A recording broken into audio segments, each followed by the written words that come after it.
भगवान कृष्ण कहते हैं कि जैसे आदमी पुराने कपड़े छोड़ता है और नए कपड़े पहनता है, वैसे ही ये आत्मा पुराना शरीर त्यागती है और नया शरीर धारण करती है।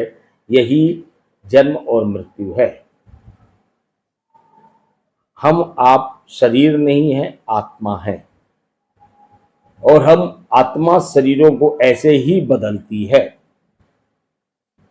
कर्मानुसार शरीर धारण करती है।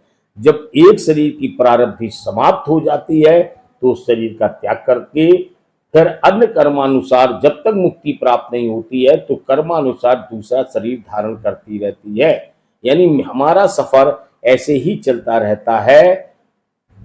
तो आत्मा अजर अमर अविनाशी है, यानी हम भी अजर अमर अविनाशी हैं, और हमें इस जन्म मृत्यु के चक्र से, क्योंकि ये बड़ा दुखपूर्ण है और इससे मुक्ति चाहिए है, तो हम परमात्मा को समर्पित होकर गीता के ज्ञान पर जीते हुए इस मुक्ति को प्राप्त कर सकते हैं। और जब एक बार हम अनासक्त हो जाते हैं, अपने वास्तविक स्वरूप आत्मा को जान लेते हैं और परमात्मा को समझ लेते हैं, परमात्मा से संबंध को जान लेते हैं, परमात्मा में लय हो जाते हैं, वहीं ये जन्म मृत्यु का चक्र समाप्त हो जाता है।